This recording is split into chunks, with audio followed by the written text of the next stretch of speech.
Cadê? Emerson vai sentar onde? O Emerson vai sentar aqui. Gente, voltando do intervalo, Dos comerciais.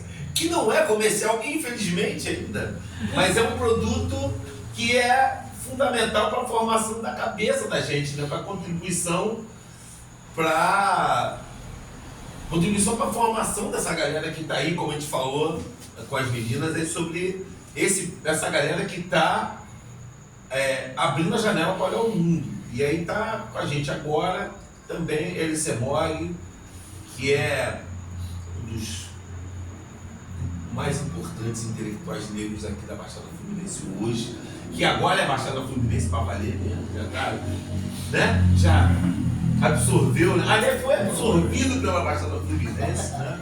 E que está transitando pelo universo da literatura já tem um tempo, né? E aí eu queria que você fizesse isso aqui, primeiro se apresenta e fala um pouco de você e como é que chega nessa obra aí, Todo Preto, que parece que já tem um tempo que está para ser construído e finalmente nasceu, né? Bom, boa noite, é um prazer imenso estar aqui com vocês no Centro Cultural do Espírita, da Baixada Fluminense. Eu sou Elie Mori, é o meu nome artístico, porque o meu nome cristão é Amaral Gomes, então significa que alguém foi dono de alguém lá atrás. Eu não prefiro meu pseudônimo.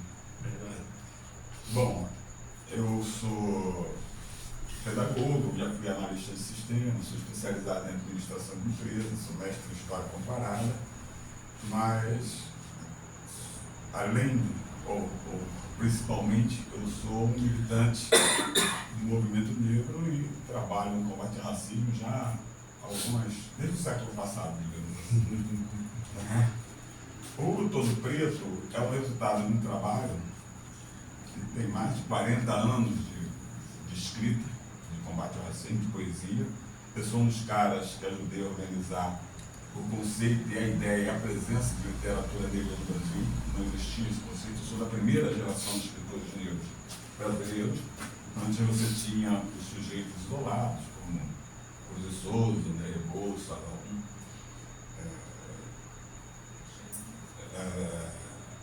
Solano Trindade, Lidia Nascimento, mas todos eles produziram uma literatura quase que só. Né? E em alguns casos, de alguns autores, uma resposta a uma tentativa de construção e de apropriação para responder à cultura branca. E nós, no final da década de 70, resolvemos, junto com o movimento negro, abrir um processo de evolução do movimento negro, de consolidação de algumas perspectivas, como, por exemplo, acabar com a farsa da democracia racial, acabar com a farsa da abolição, construir uma ideia de uma outra história brasileira, né? Porque o que acontece, como nós vimos aqui na fala anterior das mulheres, houve um sequestro da história brasileira. Houve um sequestro da história brasileira, do negro, da presença do negro na história do Brasil. Houve uma desumanização desse negro, uma invisibilidade desse negro. Então ele existe ao longo de quase 4 séculos, ao longo desses 500 anos e mais de 4 séculos de escravização, como um ente semovente, né? Desprovido de humanidade, desprovido de competências as mais elementares. No primeiro censo do Império, os negros aparecem como semoventes. Então é um negócio muito sério. Isso faz parte da cultura.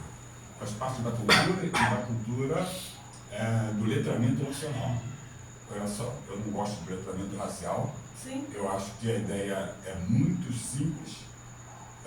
Você tem um racismo, e o racismo é um conjunto de ideias que formam uma ideologia dizendo que um sujeito é superior ao outro. No caso do Brasil, o branco é superior ao negro e a partir daí ele se capilariza em todos os setores da vida nacional. Eu, como sou intransigente com o racismo, o meu primeiro conflito, e levei anos para perceber isso, é que O racismo praticado pelo branco aqui é um racismo muito esquisito, além de ser cruel, isso já foi dito aqui, que enlouquece, mata, faz sofrer. Além de ser cruel, ele é praticado por um sujeito que eu chamo de branco brasileiro. Está entendendo? Então, o que a Sandra nos relatou aqui, que ela toma uma consciência racial aos 34 anos, esse branco brasileiro está solto em todas as esferas. E isso é muito sério, porque se ele botar o pé na Argentina, ele já não é mais branco. Na Argentina, estou falando aqui do lado, né? Então, eu tenho me preocupado na relação com esses conceitos. Eu admito que há uma ação estrutural, porque a partir dessa ideia de branco superior, ele ocupa toda a máquina social e governamental brasileira. Então ele está no legislativo inteiro, nas religiões cristãs, ele está no executivo e ele está no judiciário. Sim. É uma história perversa a partir dessa ideologia do racismo que alcança todos nós negros e alguns pobres com uma violência sem tamanho.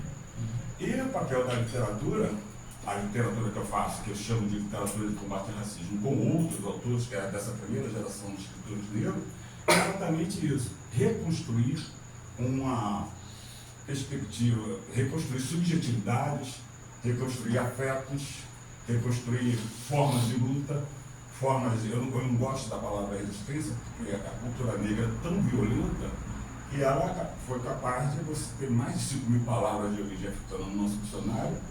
É uma das dispersões. Eu também não gosto de diáspora, porque diáspora você vai numa boa até ali, né? Nós fomos dispersos, nós fomos comercializados. Mas esse é o princípio mesmo da diáspora, a dispersão mesmo, né? Mas a diáspora em si é a migração espontânea de um povo para um lugar melhor. Né? Diáspora você não vende cócoras no navio, mas não tem mesmo. Claro. Não tem papo com isso. Aí você vai conceituando para amenizar o tamanho da violência da escravização. Isso é muito sério. A gente tem que trabalhar esses conceitos como conceitos que traduzem violência. Né? Então, não faça acordo. Então, quando você... A ideia de racismo é essa, a ideia de superioridade do sujeito em relação ao outro.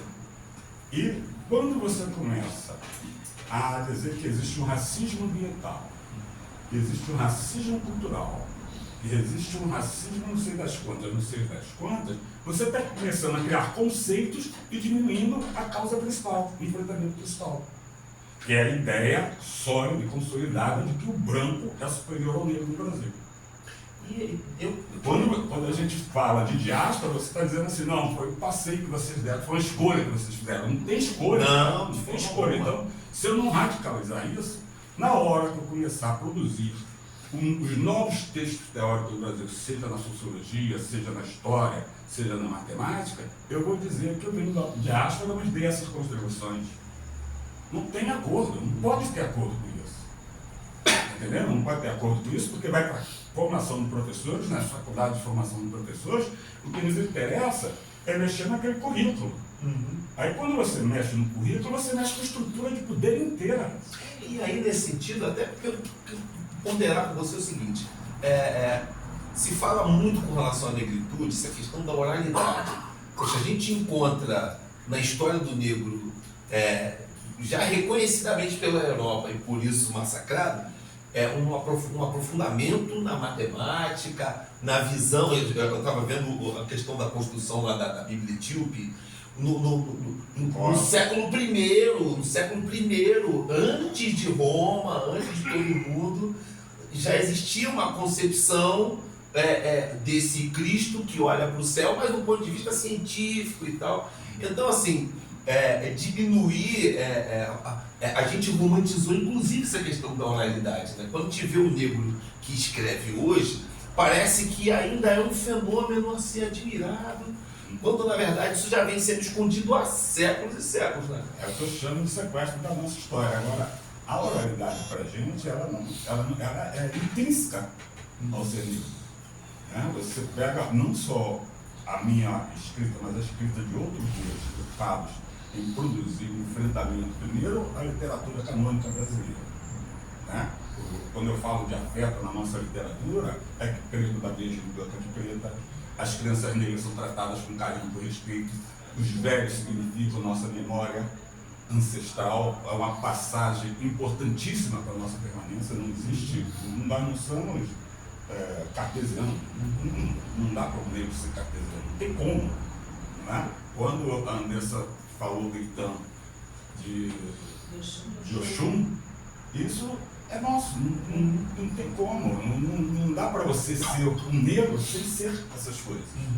Né? Então, produzir uma literatura que você consiga construir isso tudo é a coisa mais difícil, porque ser um bom poeta já era bem antes de me envolver com a questão racial. Se você pegar nesse livro, se você pegar os meus poemas do tempo que eu era um militante de esquerda, né, com formação, com leitura, quase de joelhos, né? Aí você vai aprofundando, e o cara constrói toda uma teoria de capital e não considera 400 anos de trabalho escravo. Que droga é essa? Não tem como, eu tenho que questionar esse pensador.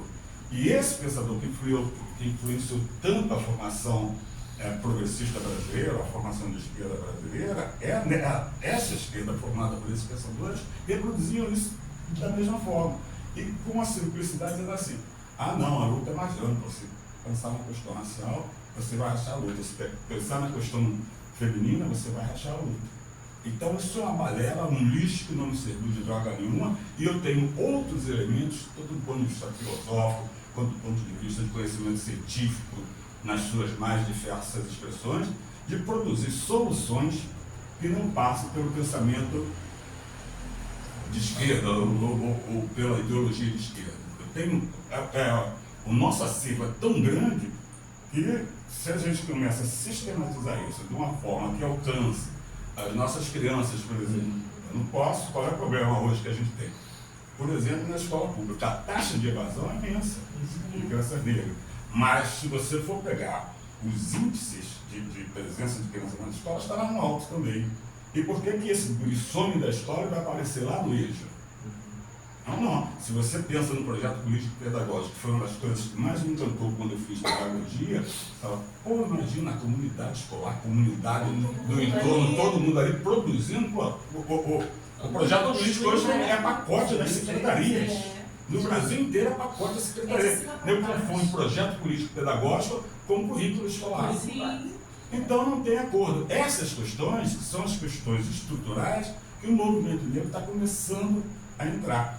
A sobrevivência ou a permanência da 10.639 é exclusivamente por conta da presença do negro na escola. Se não fosse isso, não tinha 10.639. Quando, em 2013, a assinatura foi assinada a 10.639, foi assim um oba-oba para o movimento negro. Oba! Nossa história, finalmente, na escola, não sei. Aí, quando começou, nós, movimento e alguns setores da sociedade, alguns setores da sociedade. Quando começou a ver o tamanho do pepino, né? Aí, mas vai ter que mudar currículo, vai ter que produzir material didático, vai ter que... Era um monte de coisa e acabava a hegemonia da educação brasileira. Muda a hegemonia da educação brasileira e aí começa as barras. Hoje a maior dificuldade que nós temos de implementar a Lei 10.639 na escola é indiscutivelmente a questão religiosa. Sim.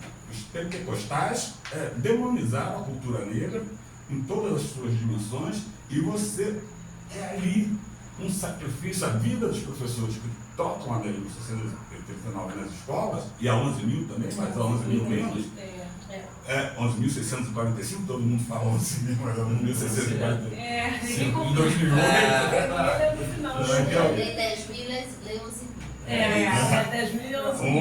Uma determina o ensino da história e da cultura afro-brasileira e africana, e a outra acrescenta a história das comunidades indígenas. Então, se a gente não começa, aí houve esse trava, né? É claro que o capital, como sempre, produziu. Quando começou a chegar que não tinha material didático, o capital, as grandes editoras, rapidamente produziu um monte de porcaria na perspectiva de atendimento. Por outro lado, nesse período, houve uma presença muito maior de acadêmicos negros. E esses acadêmicos começaram a produzir um outro tipo de história. A maior dificuldade que você tem quando vai para a formação de história, ou sociologia, ou de educação, é que os camaradas não conhecem bibliografia negra. Então o estudante fica com dois pepinos. Quando ele vem no movimento, a necessidade de produzir um texto teórico que se ampare em textos africanos, autores africanos. Mas aí... E o outro é que o teu orientador, o teu professor não quer, Ele não conhece. conhece. Aí é um nó, rapaz. Mas isso aí não seria uma pedra no caminho do Enem, por exemplo? Você tem um grande número de jovens negros que estão chegando na universidade. E ele se depara com conteúdo, com uma grade disciplinar, de disciplinas, de textos que ele tem que ler obrigatórios, que direcionam o cara por um caminho, né? Esse cara, ele não chegou, ele não veio, superou a etapa da escola pública, ele conseguiu passar no Enem, conseguiu entrar na universidade, mas ele ainda não tem força para disputar com a bibliografia, né, Mas a cara? questão é o currículo é Aí dono. fica rasgado lá O currículo comigo. é dono. Agora, sobre o Enem, aí no G20 eu tive uma experiência magnífica, que o tema foi relações étnico-raciais. E um garoto que ganhou o meu livro num sorteio no Centro Cultural da Justiça Federal, leu o livro e quando chega no Enem, ela que me dê bem, seu Semorgue. Mas no livro. E outra coisa, eu não tenho dúvida que a quantidade de meninos e meninas negras que serão aprovados por conta da redação pelo tipo de tema que foi, vai ser imenso. E isso eu vou precisar acompanhar, porque queira ou não queira, essa ação do movimento negro e essa responsabilidade governamental por conta do capital internacional em consolidar políticas públicas voltadas para o negro se disseminou numa boa.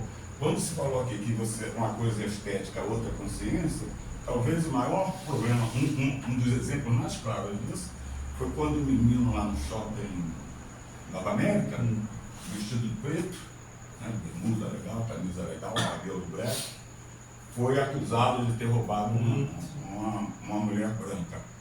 E aí foi preso, evidentemente, tomou umas burdoadas, o movimento negro entrou de sola, aí quando o menino sai, ele diz que a moça se enganou comigo. Passou pela cabeça dele. Que ele estava sofrendo racismo. Não, ela se enganou, ela me confundiu com outra pessoa. Está entendendo? Então, se o meu papel é avançar no enfrentamento, e aí é um enfrentamento que passa pela formação policial, e pela atitude policial, passa pela justiça, pela formação na justiça, porque a criminalização da cor faz parte do nosso cotidiano, e a penalização da cor também faz parte. Então, a dosometria para negros que cometem roubo uma galinha, se a pena é de 6 meses a um ano, o negro vai levar 1 ano. Eu não estou inventando isso, não. Já tem pesquisas a respeito disso e aponta exatamente esse tipo de coisa. Então, na nossa literatura, quando a gente se propôs a fazer uma literatura negra, era isso. Dar a dimensão plena do ser humano, e isso eu não estou dizendo que tem cara pilantra, que não tem cara mau caráter das coisas da natureza humana, isso tem na nossa literatura, mas o respeito e a construção de uma outra identidade diferente da que aparece em Jorge Amado, do que aparece a Luiz de Azevedo, do que aparece a Monteiro Lobato, é outro papo. E isso foi um salto sem tamanho. Primeiro, uma negação dessa literatura negra em uma escala impressionante, principalmente da academia, né? Depois, uma teorização sobre essa literatura que não atendia ou confundia o troço todo. E, finalmente, nós próprios começamos a produzir a nossa teoria sobre literatura negra. Foi um outro choque. Eu, na época que eu comecei em literatura, era analista de sistema, e a gente fez o primeiro encontro de poetas evolucionistas negros, eu tive que escrever um texto teórico sobre a minha literatura. E escrevi, todo mundo escreveu.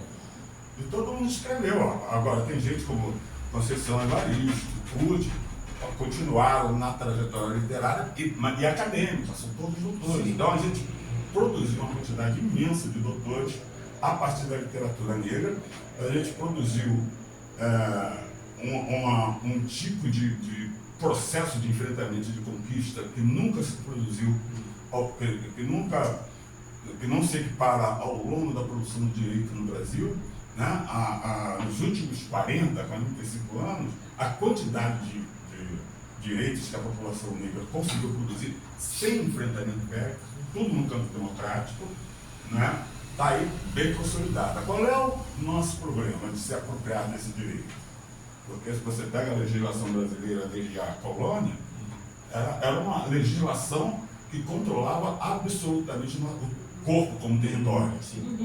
O corpo era ocupado por uma legislação portuguesa, uma legislação de império até na Primeira República, como uma coisa nociva. O corpo preto é uma coisa nociva e tem que ser controlado o tempo todo.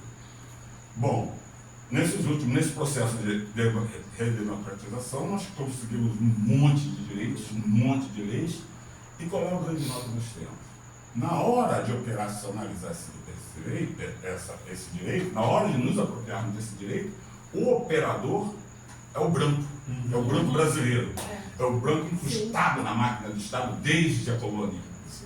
Esse branco, ele se sente ameaçado o tempo todo com qualquer expressão dos nossos avanços. E uma das questões que eu posso demonstrar isso, a violência desse branco estrutural, quer dizer, pertence à estrutura, ele opera a partir da estrutura. É a quantidade de assassinatos de homens negros, crianças e jovens negros, desde que a gente começou a ascender dentro dos estabelecimentos da Constituição de 88. Então, você tem na Constituição de 88 ali o artigo 68, por exemplo, mas isso não significou um escape da miséria. As cotas não significavam escape da miséria. O escape da miséria ele vai se dar pelas reparações, e as reparações históricas, que é grana, é dinheiro, aplicadas, por exemplo, num novo modelo de educação. Esse modelo de educação ainda não serve à população negra. É um modelo que exclui a criança da escola. Né? Nós vamos ter, com as reparações, a gente vai aplicar em saneamento, por exemplo, em habitação. Isso tudo é um conjunto de coisas que promove o bem-estar e permite ao sujeito que ele sobreviva. Está entendendo? Eu não estou dizendo, não sou tão terrível como for a moça daqui, de que há uma máquina triturando a gente. Há uma máquina triturando a gente, mas a gente também tritura a máquina. A Marisa, uma vez a gente conversando, essa produção de direito, por exemplo, se deve a que essa população que está sendo massacrada, ela nunca ficou em silêncio. Ela produz confrontos e produz aumento de legislação, produz algum tipo de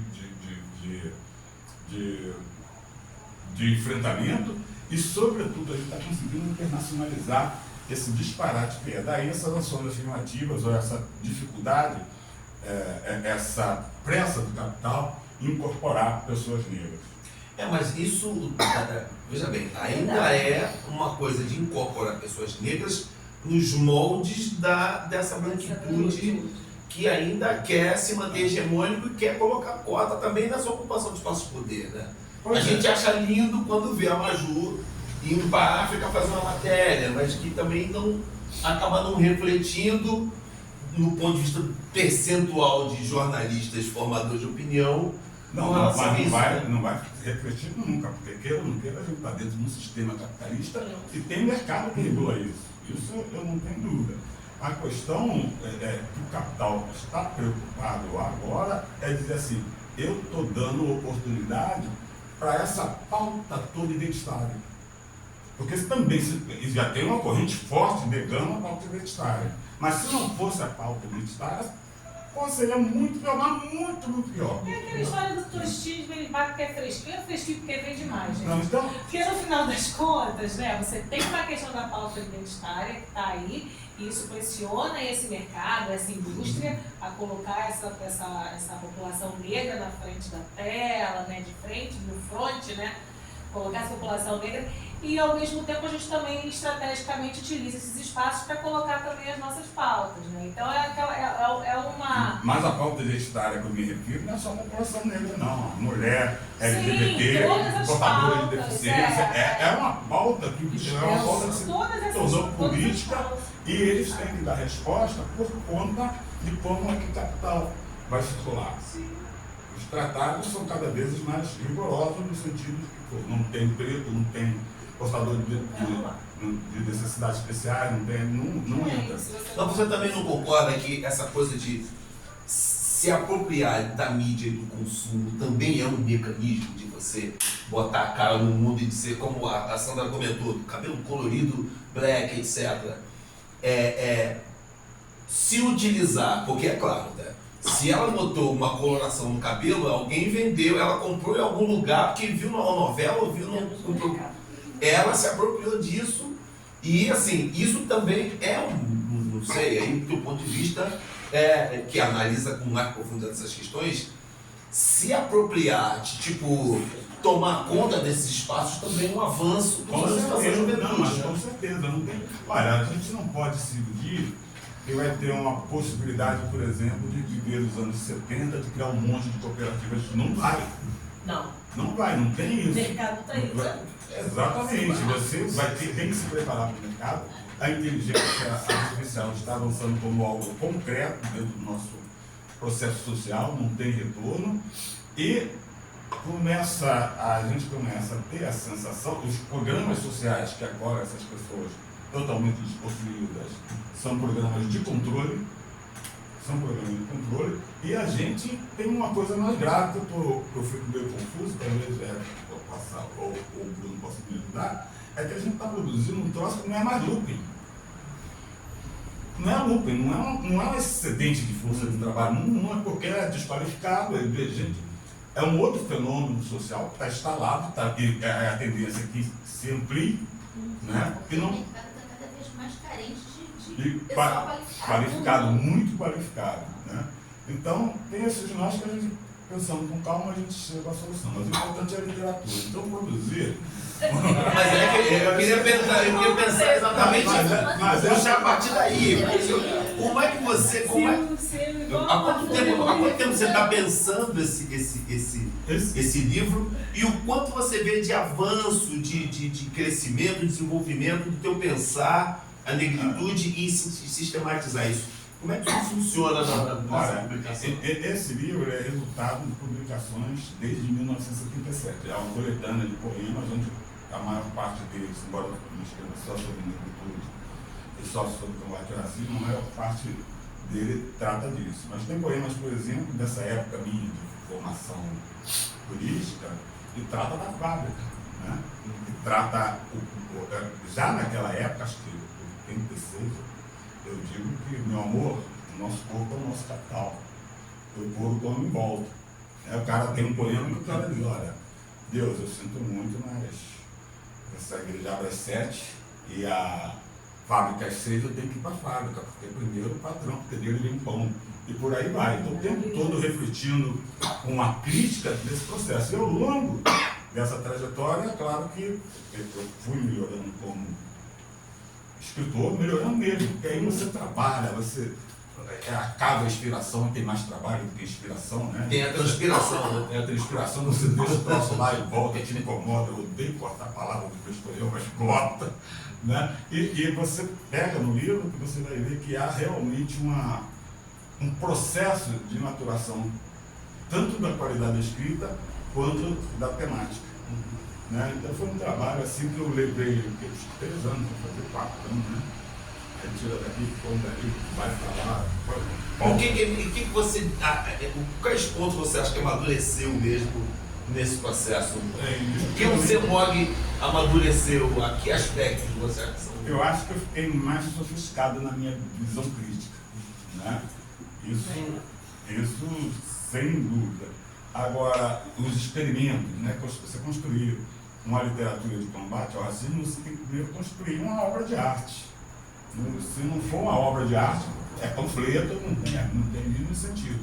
Uma outra coisa bacana é que nas minhas falas,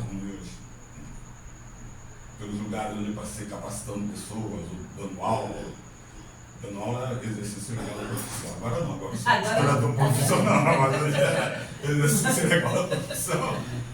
A quantidade de meninos que tinham algo, e meninas que tinham algo para dizer, é impressionante.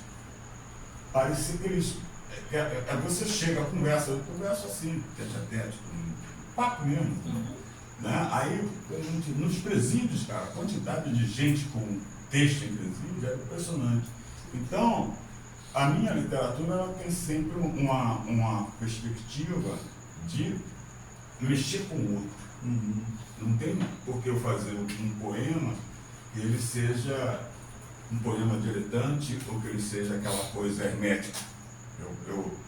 O meu texto é o ventilador. Ventilador, cara. Nossa, parece até que nós estamos no escuro. Luz vermelha. Então, não tem sentido eu fazer um texto diletante, fazer um texto hermético. Eu falo, o que eu tento com a minha literatura é mexer com as pessoas. E isso consegui tranquilamente por várias experiências, vários meninos que começaram a escrever porque viveram. Hoje encontro um monte deles. Meninas também. Teve uma vez que eu fui a uma atividade em Imperato, aí estava lá a mãe, o pai e uma menina que os caras tinham comprado o livro. Né? A garota pegou um poema chamado Poema de Amor, sobre a vida inteira de cada pessoa. A garota botou o poema no quarto dela, inteiro, escreveu. Eu fiquei, né? E a mãe toda feliz porque tinha me encontrado, ela mais feliz ainda porque tinha me encontrado. Lógico, imagina.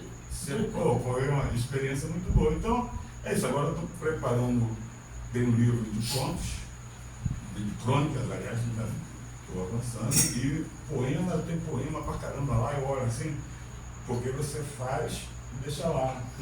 Depois volta. Deixa marinando. Chacoalhando Quando lá. você volta, você tem muito defeito. Aí você fala, não, isso não, aquele não. Não, mas eu aproveito, não jogo fora. Mas o que mexe com você hoje, cara? Assim, tipo, você fala que toca as pessoas. O que toca você hoje? Pois é, eu acho. E você ainda está no processo ainda. Esse foi uma etapa, né? É o patamar da escada que você fala.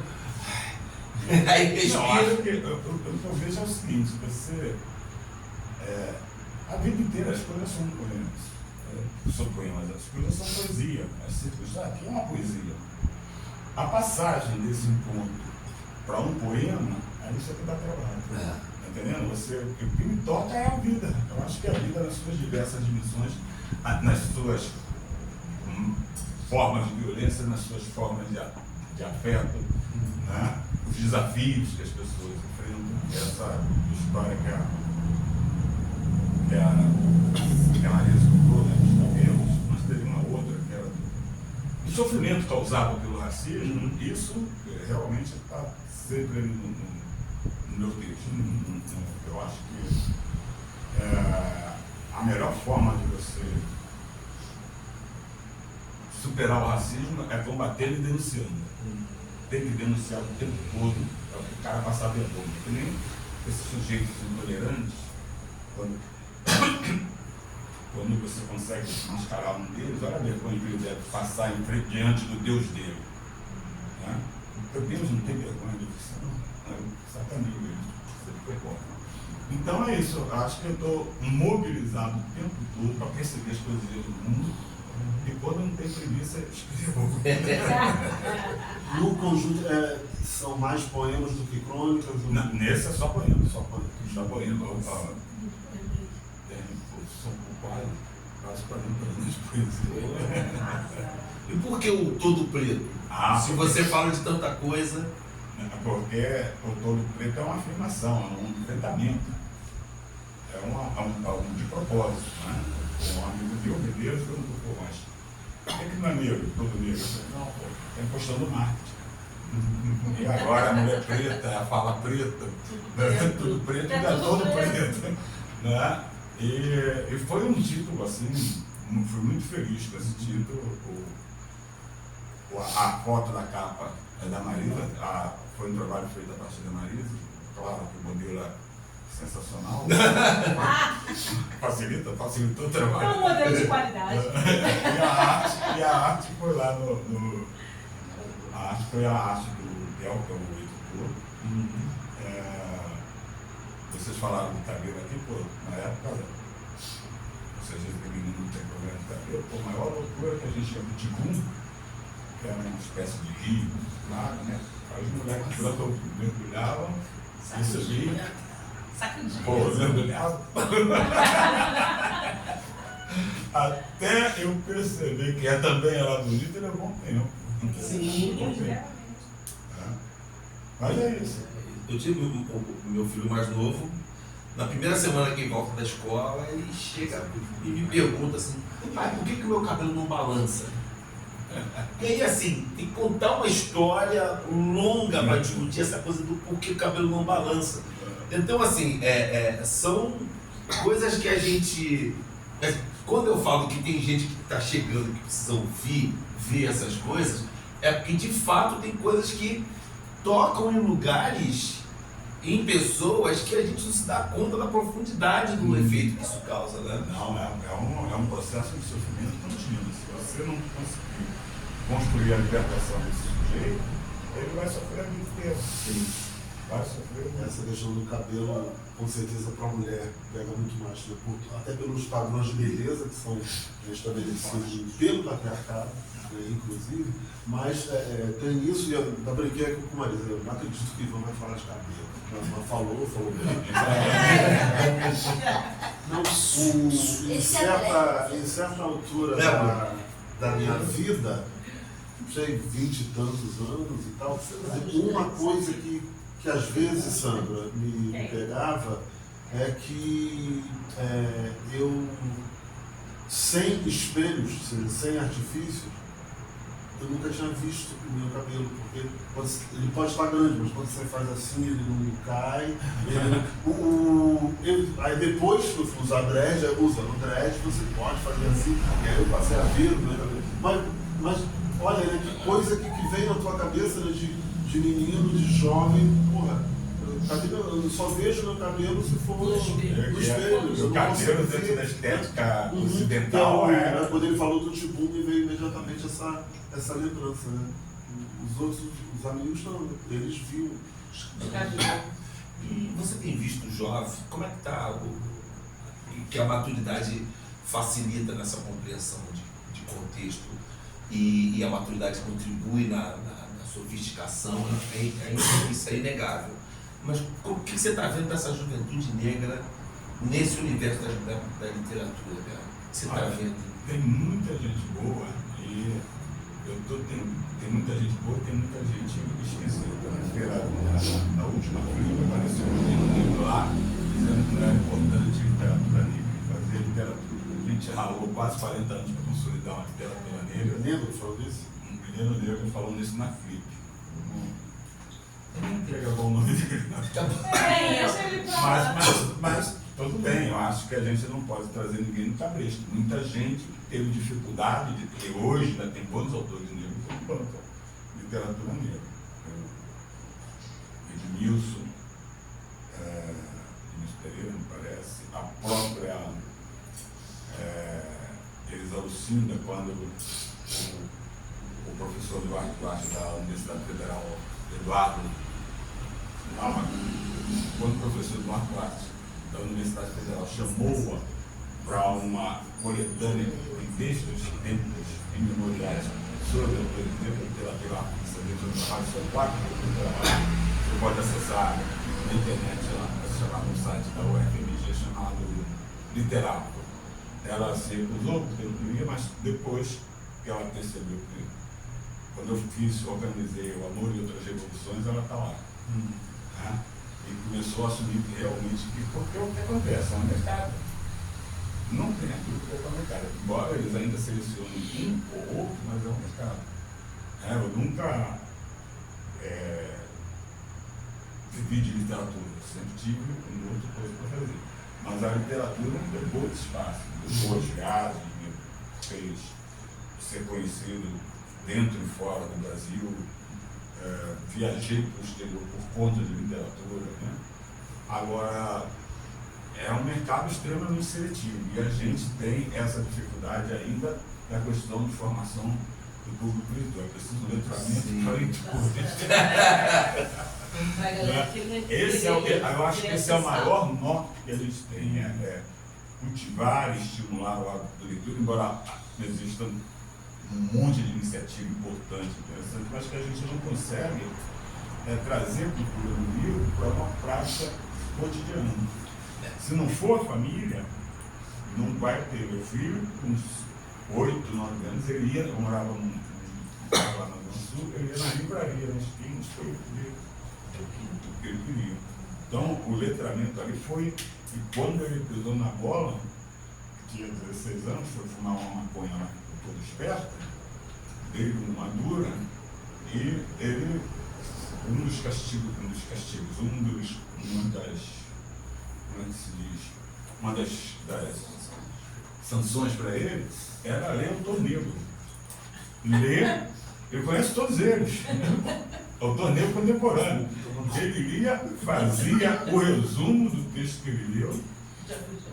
E se tivesse palavra errada, ele tinha que fazer uma redação de cada palavra errada no texto que ele fez o resumo. E se eu não concordasse com o resumo, ele fazia a conclusão disso. Ele passou por 17.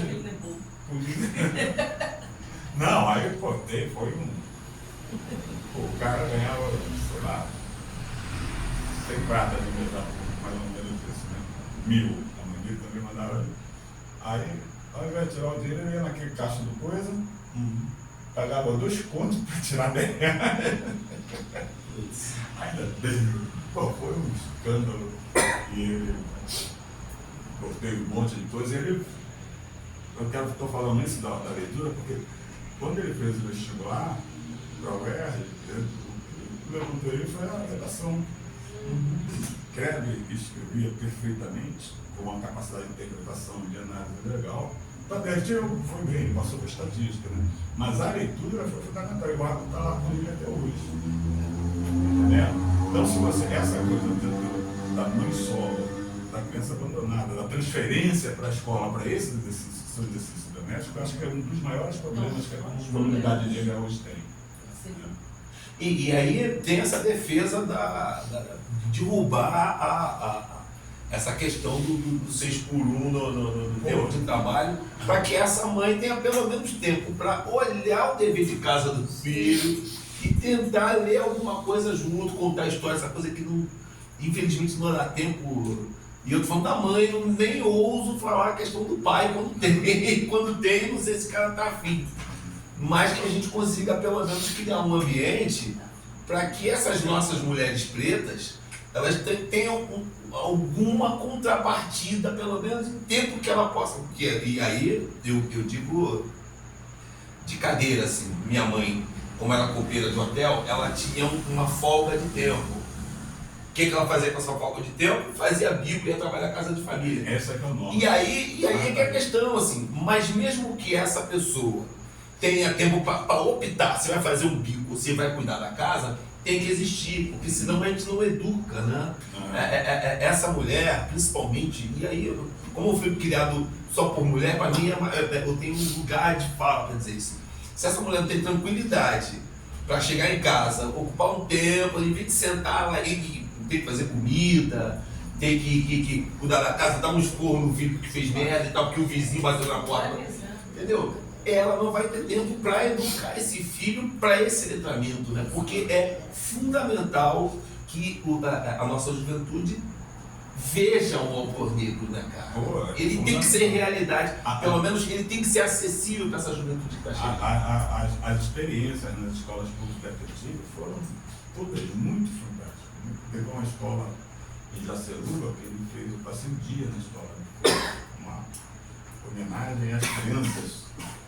Sabiam, leram os poemas, fizeram trabalho sobre o poema, fizeram exposição a respeito, né, sobre mim, com pesquisa na internet. É um negócio muito legal. Tem uma escola também no Polineco, aí perto da Santa Fina, naquele certo, também outra coisa fantástica. As crianças adoram literatura, e o contato com o autor, mas sobretudo o contato com o autor, né?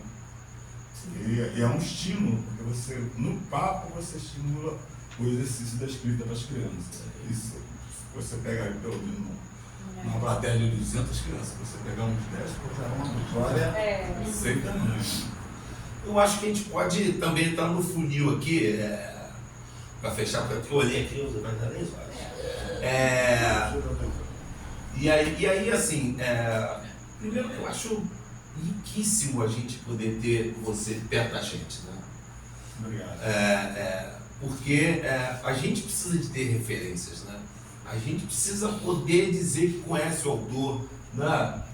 A gente está numa luta aqui, que inclusive é um projeto que a gente vai jogar lá no peito do pessoal do Ministério da Cultura, que é fazer com que a gente tenha, através da instituição, um centro de memória dos compositores, dos autores, do poeta, né? Do cara que é o compositor preto que está ali, pintor de parede, pedreiro, que ele se intitula poeta, e as pessoas têm que entender por que esse cara, né? Que o César Marques, ele sempre, quando encontrava César Marques, né? Ele falava assim, que todo mundo, pessoal, naquelas mesas, né? Internacionais, assim, as pessoas assim. Aí eu ficava pensando, Marcos Paulo, né? O Marcos Paulo, qual é a do César Marques? Não sei o quê, não sei, é porque eu estou falando de tal, eu sou representante da ONU, não sei o quê. Aí o César, eu sou, não sei o quê, educador, não sei o quê, ele falava um negócio assim, o pessoal ficava assim, nossa! Aí eu falei, eu falava assim, aí eu. E aí eu perguntei, cara, o que é aquilo que tu falou quando você se descreveu? Eu falei, ó, quando o que você faz não tem nome, você tem que dar nome para essas coisas, entendeu? Eu falei, cara, sensacional, porque você tem que dar nome para você. Vai ser. E aí as pessoas vão me arrepiar, porque a gente precisa disso. A gente precisa de pessoas que deem nome para si e que a gente olha assim, esse cara parece comigo, entendeu? Quando essa galera jovem começar a perceber que tem mais gente que está dando nome assim, nomes bonitos, e que tem a nossa aparência, a gente vai conseguir fazer essas mudanças. Mas eu acho que já avançou bastante. O pessoal pop, o pessoal de samba, juventude de samba, assim, né? Pessoal de teatro. Tem uma galera boa que está fazendo arte nessa perspectiva de combate ao racismo ou nessa perspectiva identitária. Porque é como eu digo, né? Antes, esse aqui era um país que o branco não tinha medo de preto. Né? Porque você era polícia ali quando tinha diário, agora eles têm medo da lei. É verdade. Eles pensam duas vezes quando vão falar. Tem um monte deles que falam. Porque foi um período que estava chancelado, que podia falar o que quisesse. Agora eles sabem. Agora já voltou. O bicho pega assim. Gente, ó, vai estar o QR Code aí, sugestão, ótima sugestão. Vai estar o QR Code aí, todo preto, uma antologia de LC Morgan, que tem que estar na estante de cada um de vocês, de cada um de nós aí, tá bom? É isso, todo preto. E é claro que com certeza em 2025 vai mais coisa por aí. Mas não perca a oportunidade de ter acesso a essa publicação, que eu acho que a gente não pode deixar de ter isso na história da nossa vida, porque tem que ler. Zé Morgan, muito obrigado aí, cara. Obrigado para vocês, foi muito bacana estar aqui. A gente volta sempre que convidado, e se não convidado, quando a gente passa por aí, deu uma multinha aqui, a gente entra. Agradecer Marise, agradecer Andressa, Sandra e a galera aí, olha lá, os Bruno, Emerson Cláudio, Aí eu. Completa? Me assustou, cara. E minha queridona, minha parceira de fechamento, né? A Lira que toca as coisas que, né? Que estão rolando. Guarda essa! Patrícia Lira. Gente, Joga essa letra aí, pô. é que a poesia já vem pronta, que ela tem Lira no nome e facilita.